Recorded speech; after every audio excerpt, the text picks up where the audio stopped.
My name is Cassandra Blake, and I'm 32 years old. What happened at my sister's wedding still makes headlines in our business community. 200 guests in a chandelier-lit ballroom, a band tuning up in the corner, champagne bubbling in crystal glasses, and then my mother's hand striking my face so hard my diamond earring flew across the marble floor. The reason? Because I refused to hand over the keys to my $2 million penthouse in the middle of the reception speeches. Nobody expected what came after. An hour later, the CEO of one of the city's most powerful investment firms walked through those doors. My mother's scream carried 3 floors up, and when he opened his mouth, the entire trajectory of my family and my career changed forever. But before that moment, there was a morning when I thought I was simply going to attend my younger sister's perfect wedding, a morning when I believed family duty meant keeping the peace. I was wrong. I arrived at the Sterling Grand Hotel at 8 a.m., 3 hours before the ceremony. The ballroom glittered with white roses and golden accents, exactly as Sophia had dreamed since she was a child. I had contributed $50,000 to make the day flawless. Nobody mentioned it. Nobody even looked at me as if my contribution mattered. Cassandra, finally. My mother's eyes swept me up and down. That dress? Couldn't you have worn something more feminine? You look like you're here for a board meeting. I smoothed the silk of my navy dress. Elegant, appropriate, professional. Good morning to you too, Mom. She ignored me. Your sister is radiant in her gown. Such a proper bride. You could learn something. The comparison wasn't new. For 32 years, I had been too ambitious, too independent, too much. Sophia was the princess. Sophia was the golden child. Cass, check the seating chart, Dad called, but don't reorganize everything like you always do. The chart was a disaster. Divorced couples seated together, business rivals forced to share bread rolls. But I bit my tongue. Pointing it out would only brand me difficult again. What none of them knew? I wasn't some middle manager. I was vice president of development at Blake Capital, overseeing our Asia-Pacific expansion. But in this family, that would only be seen as another failing. Too career-driven, too masculine, too independent. By 9 a.m., the whispers had already started. Still no ring on Cassandra's finger? All that time in the city, you'd think she'd have met someone. Poor Evelyn. At least Sophia will give her grandchildren soon. Cousin Derek smirked. Maybe if you spent less time in boardrooms and more time in normal rooms, you'd have a date today. Laughter rippled. My mother smiled indulgently, like they were all in on a private joke. I smiled thinly, resisting the urge to tell them about the 3 men I'd dated this year, men who couldn't handle dating someone more successful. Men who resented me for earning more, achieving more, being more. Cassandra's just picky, my mother announced. Always has been. Later, Aunt Sally leaned in brightly. How's that little apartment of yours in the city? Must be cozy. It's a penthouse, actually, I corrected softly. The group burst into laughter. A penthouse? Oh, Cassandra! Always exaggerating, Sophia floated over in her gown. Last year she said she bought a Tesla. Can you imagine? I did, I murmured. It was parked outside, but proving myself felt beneath me. They wouldn't believe it anyway. So I let them chuckle while my phone buzzed with a reminder from my concierge. Delivery scheduled tomorrow to my 4,500 square foot penthouse, the one featured in Architectural Digest. Paid for in cash after I closed the Singapore deal. But here? I was invisible. The family ghost. The ceremony passed in a blur of white lace and golden light. Sophia glowed, every inch the princess bride. Guests cooed over her. Cameras flashed. I clapped when expected, smiled when necessary, stayed silent when forgotten. It wasn't until cocktail hour that I overheard the words that changed everything. Dad's voice, low but not low enough. After the toast, we'll announce the penthouse. My mother, are you sure Cassandra will agree? She won't have a choice, Dad said. Not in front of everyone. She's too proud to cause a scene. My blood ran cold. My sanctuary, my proof of 10 years of sacrifice, dangled as a party favor. And then, the words that cut deepest. What does she need a penthouse for? She doesn't have a family to fill it. It hit me then. This wasn't generosity. This was theft wrapped in tradition. If you've ever felt invisible in your own family, if your achievements never count unless they serve someone else, I see you. By the time the reception began, I knew I was walking into an ambush. I just didn't know how public it would be. Dad tapped a champagne glass. 200 guests quieted. Family means everything to us, he boomed into the microphone. That's why we're thrilled to announce that Cassandra has graciously agreed to give Sophia her penthouse as a wedding gift. Applause thundered. Sophia clutched her chest in feigned surprise, though her sly smile betrayed the truth. Oh my God, Cassandra! The penthouse? Every eye turned to me. I stood slowly. I'm sorry, what? Dad's smile faltered. Your penthouse, sweetheart. For Sophia and James. That wasn't discussed with me. My voice was level, professional. The whispers began. Don't be selfish, Dad snapped, his microphone ensuring every guest heard. This is your sister's day. It's my property, I said clearly, and I haven't agreed to anything. Gasps, murmurs. Sophia's eyes filled with crocodile tears. Cass, I thought you wanted me to be happy. Your happiness doesn't require my home. Just buy another one, Dad barked. Then you buy her one, I replied. The room erupted. Gasps, shouts, relatives piling on. You don't even have a family to fill it. Be reasonable. Stop being difficult. I stood steady. The penthouse is not available. That's when my phone buzzed. A text from Michael Joe, CEO of Joe Capital and my direct boss. Also, unbeknownst to Dad, owner of 40% of his company. The text read, saw the live stream. Standing by. Live stream? I scanned the room. Brian's younger brother had a phone propped up, broadcasting to the world. 200 witnesses and countless online, watching my family attempt to strip me of everything. My mother stormed across the ballroom, microphone clenched. You will not embarrass this family. Give your sister the keys. No. You ungrateful girl. And then her hand lashed out. The slap cracked like a gunshot. My earring flew, glittering under chandeliers before landing on marble. The ballroom froze. Not even a breath. I walked, slow and deliberate, to retrieve the earring, slide it back on, straightened my dress. Congratulations, Sophia, I said, my voice calm. I hope your marriage brings you joy. And I walked out. Behind me, chaos exploded. In the elevator, I called Michael. Green light. Understood, he said. Are you hurt? Nothing that won't heal. Execute contingency. 45 minutes later, I was home in my penthouse, ice pressed to my cheek. My phone buzzed. Walking in now. Richard just saw me. I pictured it. Michael Joe, Armani suit, 2 lawyers at his side, entering that ballroom like a storm.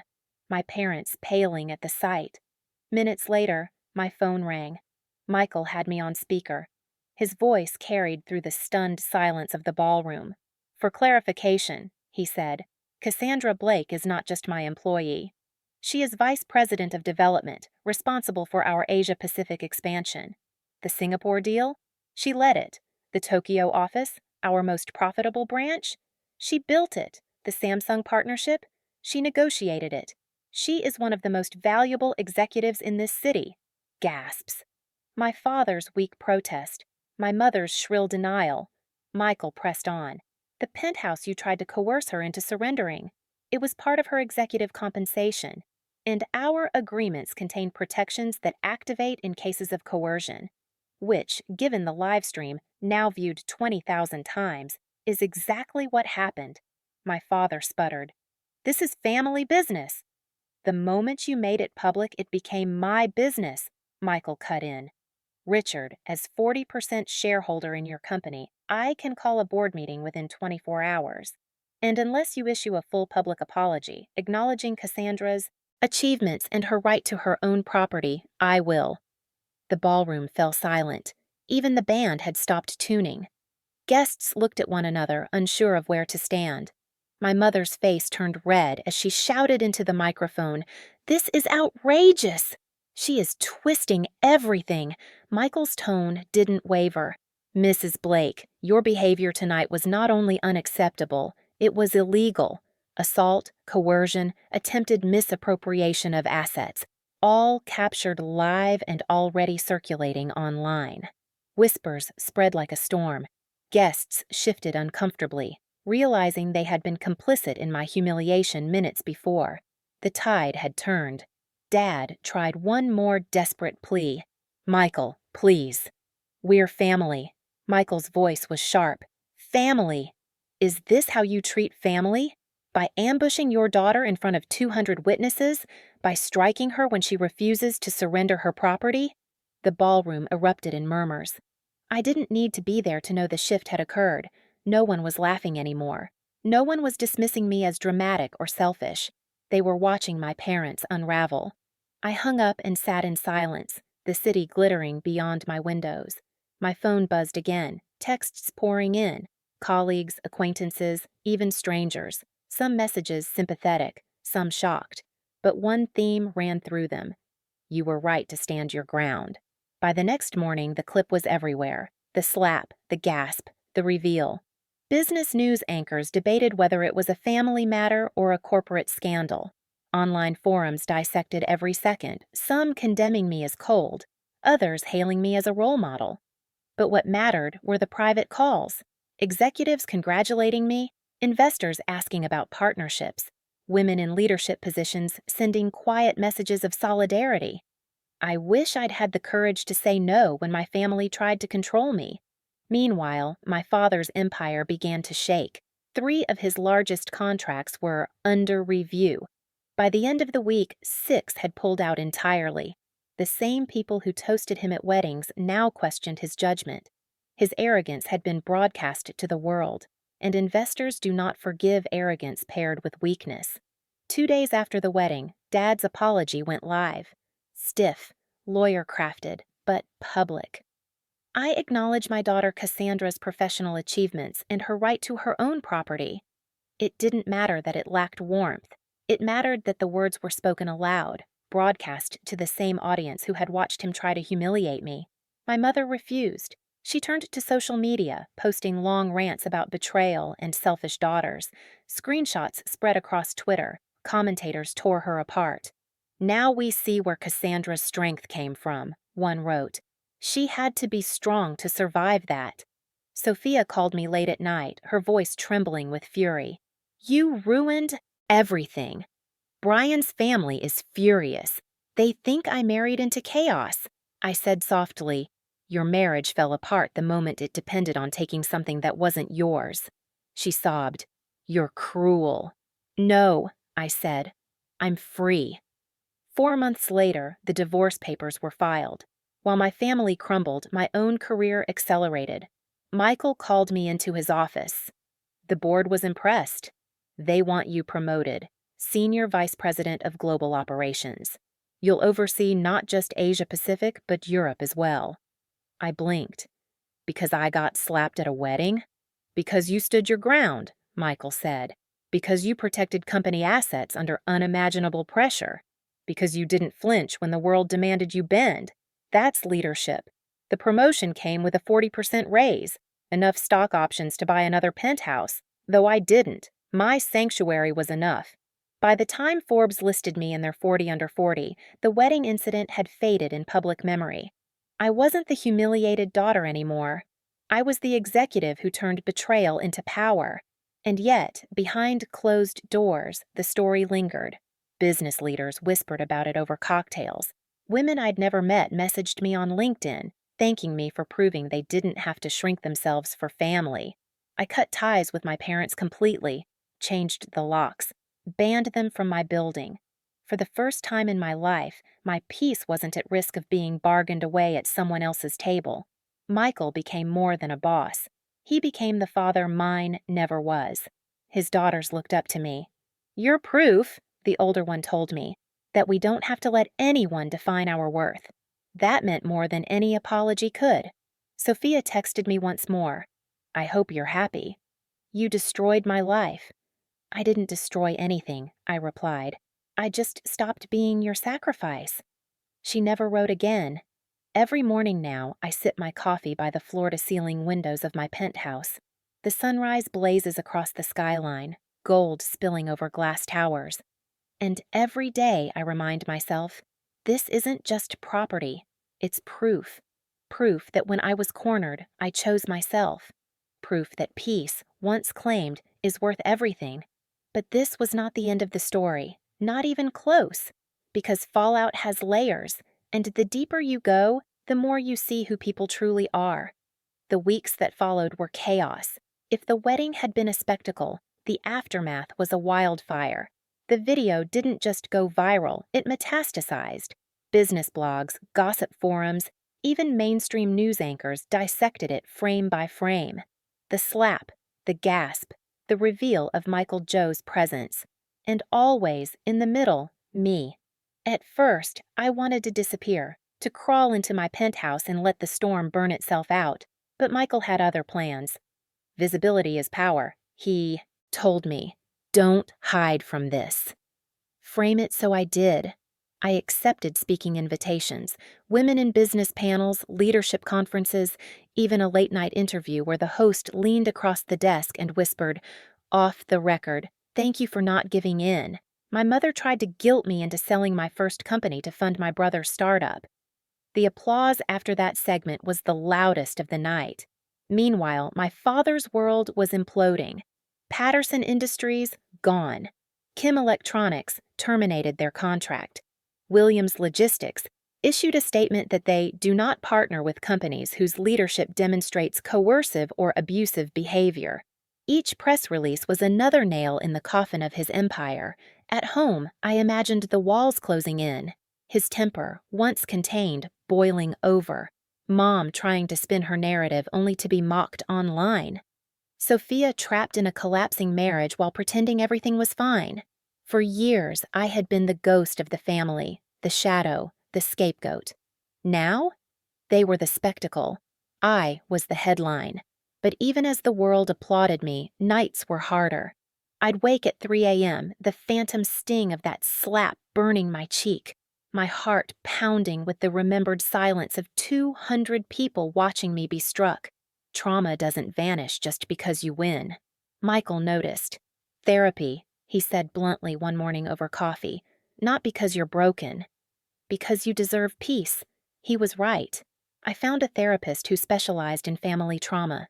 Week by week, I unspooled memories I hadn't allowed myself to feel. 12 years old, violin recital, Mom pulling me aside to fix Sophia's hair instead. 16, advanced placement acceptance.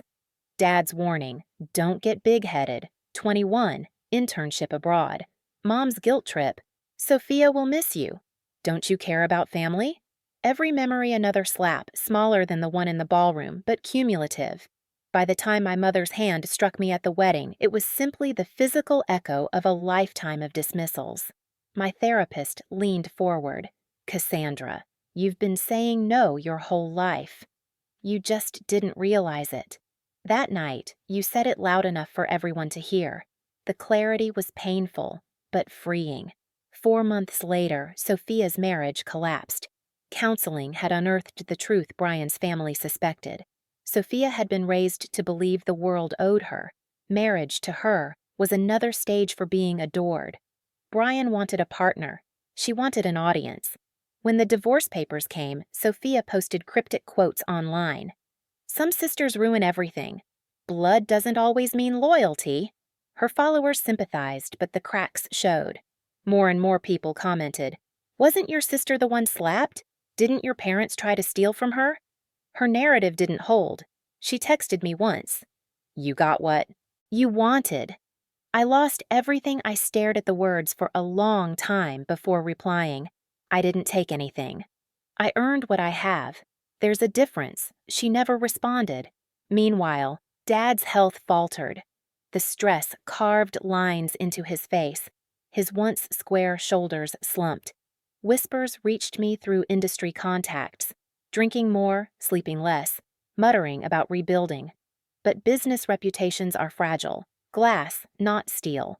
Once cracked, they never return to their original form. Mom doubled down. If she couldn't win sympathy, she would win outrage. She posted weekly rants online about betrayal, about ungrateful children, about me. Screenshots spread, often paired with captions like, "Now we see the problem." Others labeled her textbook narcissist. Her sisters tried to defend her, but the live stream was impossible to erase. One by one, allies drifted away. She was left shouting into the void, her voice shrill and brittle. While they unraveled, I rose. Senior Vice President of Global Operations meant my days were packed. London on Monday, Singapore by Wednesday, Sao Paulo the week after. I oversaw teams across continents, closed deals that reshaped industries, and found myself quoted in business journals I'd once only read. And always, the wedding was there. Not as shame, but as proof. Proof that pressure didn't break me. That humiliation could be transformed into power. One evening, over dinner in Paris, Michael leaned back in his chair. "You know, I've seen executives destroyed by family pressure. Entire fortunes gone because someone couldn't say no to a sibling or a parent. You're different. You turned a humiliation into leverage." I swirled my wine. "Sometimes the worst day of your life is the one that frees you." He nodded. "Exactly. You're proof that boundaries aren't weakness. They're strategy." Months later, I spoke at a Women in Leadership conference. On stage, looking out at hundreds of faces, I told the story, not in viral detail, but in principle. About being told ambition was arrogance. About being pressured to give until nothing remained. About saying no. The applause shook the room. Afterwards, young women crowded around me, some with tears in their eyes. "My parents say the same things to me." I thought I was the only one. "You're not," I told them. And for the first time, I believed it. Meanwhile, the divide in my extended family grew. Some took my parents' side. They muttered about duty, tradition, loyalty. Others reached out privately, confessing their own scars. Cousin Derek, who once mocked me, sent a message. "I didn't realize how bad it was." "I'm sorry," Aunt Patricia admitted. "Your mother is my sister, but she was wrong." "I admire your strength." It was bittersweet, but it confirmed what I already knew. Family isn't defined by blood, it's defined by respect. Back in my penthouse, my sanctuary became more than a home. It was a monument, a daily reminder that I had built something no one could take. Floor-to-ceiling windows opened onto a skyline bathed in sunrise. Every morning, I stood there with coffee in hand and thought, this peace, this view, this life. I fought for it. And I won. The silence that followed was its own gift. My parents stopped calling, not because they respected my boundaries, but because they had nothing left to demand. Contracts gone, leverage gone, their golden child's marriage gone. For people who had built their lives on appearances, that emptiness must have been unbearable. I didn't gloat, not openly. But I won't pretend there wasn't quiet satisfaction in knowing they were forced to sit with the consequences of their choices. One evening, I received a package. No note, no return address. Inside, a velvet box. My earring, the one that had flown across marble when Mom struck me. Polished, repaired. I didn't know if it was Sophia, Mom, or some distant relative trying to make amends. I closed the lid and put it away. The earring wasn't a treasure. It was a relic, a reminder of a life I no longer lived. Instead, I focused forward. By the time Forbes invited me for a feature interview, a year had passed. They didn't ask about the slap. They didn't mention Sophia. Instead, they asked about strategy, vision, resilience. But when the article was published, tucked between paragraphs about market expansion and leadership philosophy, was one line I'll never forget. "Blake's story is proof that boundaries aren't weakness, they're strength." I cut it out and framed it, not because I needed validation, but because it said what I had always known but never dared claim, that choosing myself wasn't selfish, it was necessary. As my career expanded, so did my sense of identity. For so long, I had defined myself against my family, the daughter who wasn't enough, the sister who was too much, the scapegoat who carried invisible weight. But as months turned into a year, I found myself asking, who am I without their shadow? The answer surprised me. I was a builder, a leader, a mentor. Michael noticed before I did. "You've shifted," he said one afternoon as we left a board meeting. "You're not carrying them on your back anymore." I thought about it. He was right. For years, every success I had achieved had been fueled by a desperate need to prove them wrong. Now, my drive came from something different, proving myself right. Travel became my rhythm. Tokyo, London, Dubai. I loved the feeling of walking into a boardroom where I was underestimated, then leaving with signatures on contracts worth millions. But the best moments weren't the deals. They were the quiet ones, like the young analyst in Singapore who pulled me aside after a presentation. My parents told me not to go into finance. They said it wasn't for women, but seeing you up there, her voice cracked. I think I can do it now. Or the junior associate in London who whispered, I saw your story online. My dad tried to take my inheritance. I thought I was alone. I told her what I wished someone had told me years ago. You're not alone. And you don't have to give up what you earned to keep the peace. Every time I said it, I believed it more deeply myself. But healing isn't linear. Some nights, memories resurfaced. The sting of that slap, the gasps, the whispers, the weight of being forced into a corner by the people who should have protected me. I'd stand at the window of my penthouse, city lights sprawling below, and whisper to myself, never again. Therapy helped. Friends helped. Michael's mentorship helped. But what helped most was choosing, every day, to build a life beyond them. Meanwhile, the silence from my parents wasn't entirely silent. Whispers reached me. My father, now a diminished figure, was clinging to what remained of his company. He'd started therapy, some said. He looked older, smaller. Once, a colleague mentioned spotting him at a cafe, staring out the window with empty eyes. My mother raged, online, in private circles, to anyone who would still listen. Ungrateful. Selfish. Corporate puppet. Her words were sharp but hollow. Without allies, they echoed back at her like shouts in a canyon. Sophia drifted. After the divorce, she tried reinvention, posting about wellness, about spirituality, about finding herself. But her captions always sounded more like performance than truth. Without an audience to adore her, she floundered. I didn't watch closely. Their lives weren't mine anymore. But occasionally, when a message or rumor reached me, I felt a pang. Not regret, exactly. More like grief for what family should have been. My chosen family filled the space. Michael and his wife invited me to dinners. Their daughters sent me essays to review, resumes to polish. One evening, after a long meal, Michael's youngest said, I want to be like you when I grow up. You don't let anyone push you around? I smiled, throat tight. The secret isn't being fearless, I told her. It's saying no even when you're afraid. Moments like that healed more than therapy ever could. 1 year after the wedding, I was invited to keynote a global leadership summit. Standing on stage in front of thousands, lights blazing, I shared the principle that had reshaped my life. Boundaries aren't barriers. They're doors. Every time you say no to exploitation, you're saying yes to respect. Yes to peace. Yes to the life you're building. The standing ovation shook the hall. Reporters swarmed me afterward, but what I remembered most was the woman in the third row, tears streaming down her face as she mouthed, "Thank you."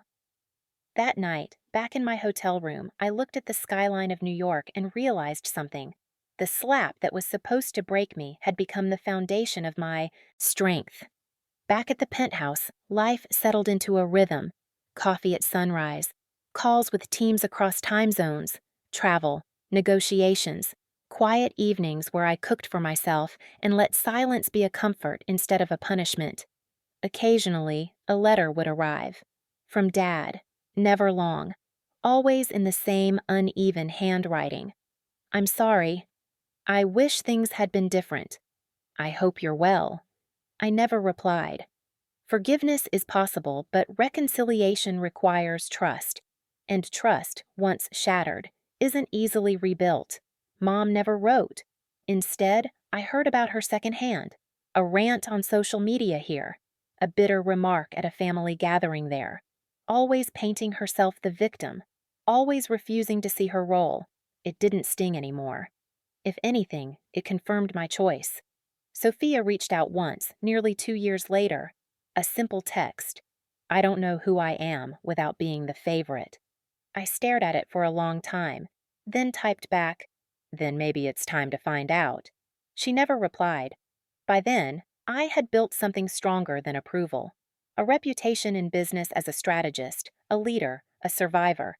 A chosen family that respected me not for what I gave them, but for who I was. A sanctuary in the sky where peace wasn't conditional. Every morning, as the sun painted gold across glass towers, I stood at the window and thought, this is mine, not because it was given, not because it was demanded, because I chose it, because I fought for it.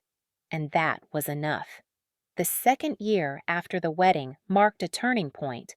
By then, the video had faded from trending lists. New scandals, new dramas, new stories had taken its place.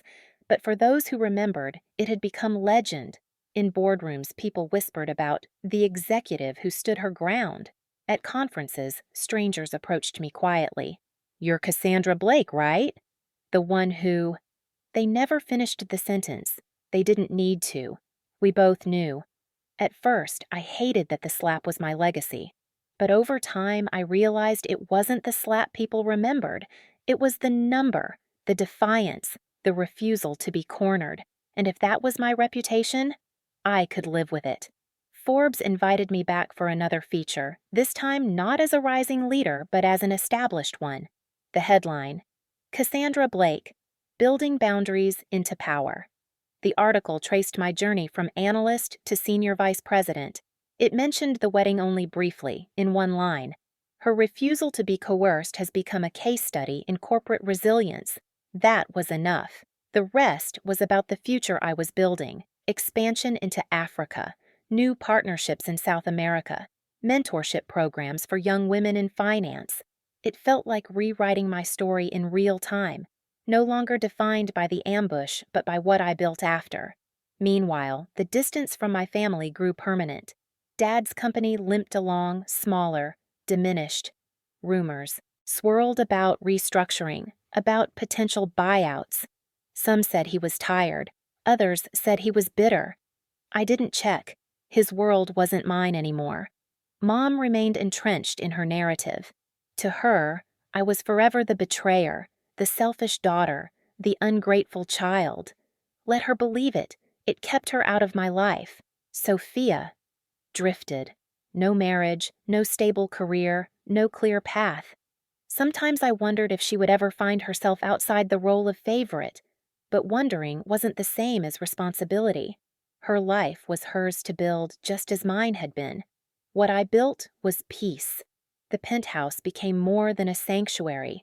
It was a monument, floor-to-ceiling windows opening onto a skyline that shimmered at dawn and glowed at dusk. Every morning, coffee in hand, I watched the city wake. Every night, I let its lights remind me that I was part of something vast and alive. I decorated with intention. Not luxury for its own sake, but reminders. A violin in the corner, not because I played anymore, but because I remembered what it meant to put down the bow for Sophia's hair. A framed copy of the Forbes line, "Boundaries aren't weakness, they're strength." A velvet box tucked away in a drawer, holding a repaired earring I never wore. Proof. Not of trauma, of survival. My chosen family filled the rest. Michael remained my mentor, though over time our relationship shifted from guide and student to equals. His daughters graduated, entering industries where they refused to shrink. His wife hugged me every time I visited, whispering, "We're proud of you, Cassandra." At Hayes Capital, I built mentorship programs for women entering finance. I spoke openly about boundaries, about resilience, about the cost of saying no and the higher cost of never saying it.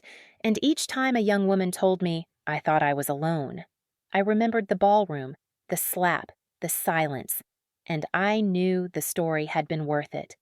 One night, standing at the window of my penthouse, city glittering below, I thought about legacy.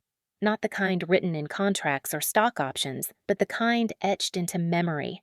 My parents would remember me as the daughter who defied them. Sophia would remember me as the sister who didn't play the role she expected. But others, colleagues, mentees, strangers who saw the live stream, would remember something else. That I stood my ground, that I chose respect over approval, that I said no. And maybe that was enough. So here's what I've learned. Family isn't blood. Family is respect. Success isn't something you owe to people who never believed in you. And peace? Peace is priceless. Every morning, I wake to a sunrise that fills the sky with gold. I sip my coffee. I breathe. I stand in the sanctuary I fought to protect, and I remind myself, this isn't just property, it's proof. Proof that I chose myself, proof that I set boundaries and lived by them, proof that when cornered, I didn't shrink, I rose. If you've ever been pushed to the edge, if you've ever been told to give until nothing remained, if you've ever been shamed for choosing yourself, hear this. You are not alone. Your boundaries matter. Your peace matters. Your story matters. And sometimes the strongest word you'll ever speak is the simplest one. Number.